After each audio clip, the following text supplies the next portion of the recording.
é crescer de uma forma diferente. Esse crescer diante de Deus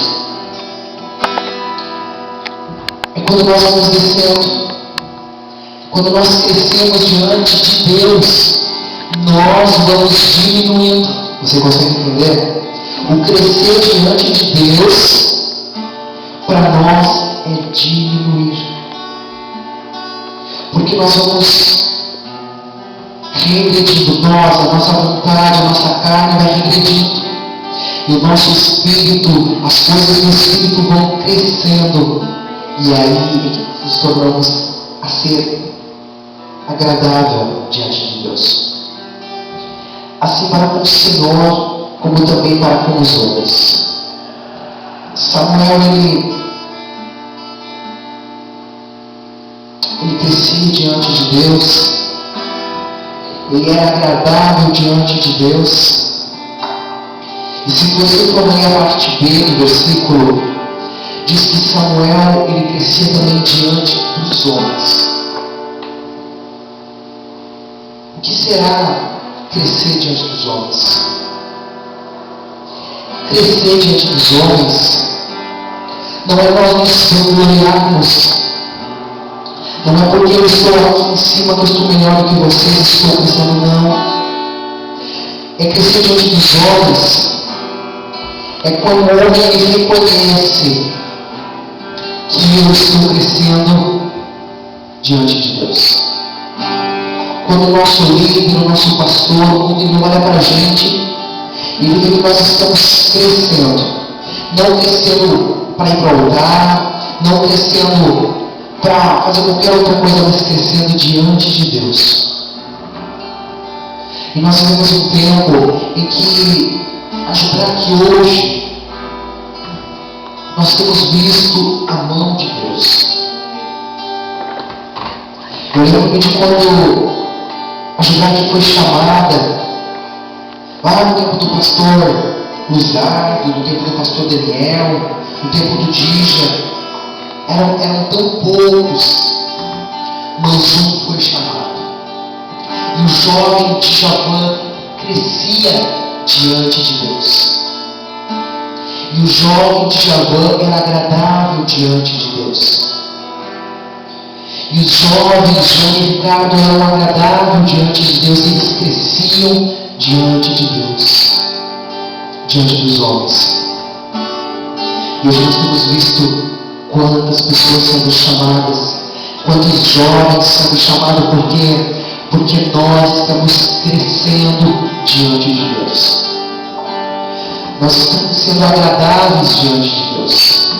Por mais que em algum momento da nossa vida nós derrapamos, nós fracassamos, nós caímos, mas nós nos levantamos e seguimos crescendo. Porque em 1 Samuel 3,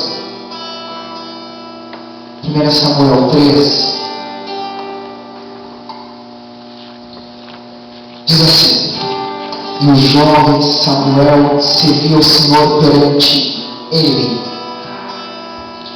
Novamente o Espírito Santo, Deus fala com o jovem Samuel. Serviu o Senhor perante ele. Eli era um sacerdote. E o jovem Samuel serviu o Senhor perante o sacerdote. Quantos de nós servimos ao Senhor perante a Gênero Ricardo? Quantos de nós servimos ao Senhor perante o pastor Ricardo, perante a Luísa? Quantos de nós servimos ao Senhor perante a igreja? Mas perante o Senhor, nós estamos servindo? Nós servimos perante o Senhor, nós agradamos ao Senhor, nós crescemos diante do Senhor. E a palavra do Senhor era de muita valia naqueles dias. Não havia visão manifestada. E a palavra do Senhor era muito valiosa naqueles dias. Mas estamos vivendo uns dias na Jurac, uns dias no mundo, na igreja, em que a palavra de Deus tem sido muito valiosa. O Espírito Santo tem falado mais do que nunca. com sua mulher. Tem chamado o seu ainda mais do que nunca. E você que está aqui, nós que estamos aqui, nós somos chamados por Deus. E a palavra do Senhor, ela tem que ser valiosa nas nossas vidas. E sucedeu naquele dia que, estando ele deitado no seu lugar, já havia escurecido. E estando também Samuel já deitado antes que a lâmpada de Deus se apagasse, no templo do Senhor, em que estava a arca de Deus. E o Senhor chamou Samuel e disse: eis-me aqui. E o Senhor chamou Samuel: Samuel, Samuel.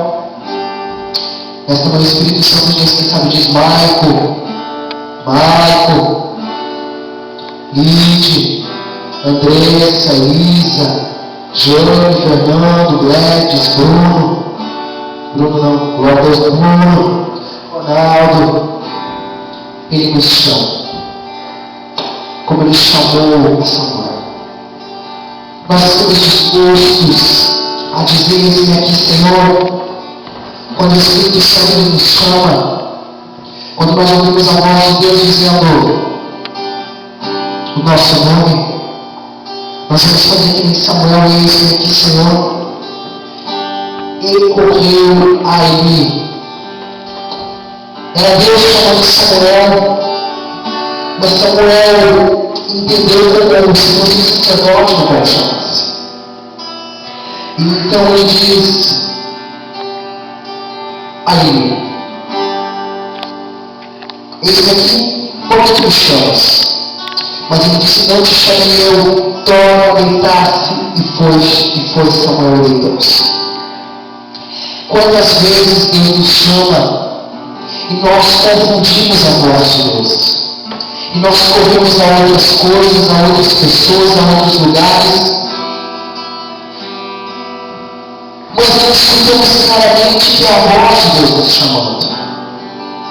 nos chamando para falar, para adorar, para se prostrar, para viver em santidade. Mas nós entendemos como se não fosse a voz de Deus. Porém Samuel voltou e deitou-se. E o Senhor tornou a chamar outra vez a Samuel. Samuel se levantou e o Senhor tornou a chamar Samuel outra vez. Samuel se levantou e foi a ele. Ele disse: eis-me aqui, por que tu me chamastes? Mas ele disse: não te chamei, eu, filho meu, torna-se a deitar-se. Pela segunda vez Deus chama Samuel, e Samuel chama o sacerdote e ele corre para ele. Mas não era Deus chamando. Porém Samuel ainda não conhecia o Senhor, e ainda não lhe tinha sido manifestado a palavra do Senhor. Interessante que diz aqui, depois Samuel ministrava perante o Senhor, e Samuel conhecia e era agradável diante de Deus. Deus conhecia Samuel. O jovem Samuel era conhecido por Deus. Porém Samuel ainda não conhecia o Senhor, e ainda não tinha sido manifestada a palavra do Senhor. Muitas vezes nós não entendemos o chamado de Deus, porque ainda nós não conhecemos verdadeiramente Deus. Deus ele nos conhece por dentro e por fora, conhece o nosso deitar, o nosso levantar, Deus conhece os nossos desejos, as nossas vontades, mas nós, talvez às vezes não conhecemos profundamente o nosso Deus. Por isso que nós não escutamos claramente que é o nosso Deus nos chamando. E o Senhor tornou a chamar a Samuel na terceira vez. E ele se levantou e foi ele de novo. Pela terceira vez Samuel foi ele. Ele disse: eis-me aqui, por que tu me chamaste? Então entendeu ele que o Senhor chamava o jovem. Agora o sacerdote também entende que era Deus que chamava Samuel. E o Espírito Santo de Deus quer nos dizer nesta manhã que hoje nós vamos entender o chamado.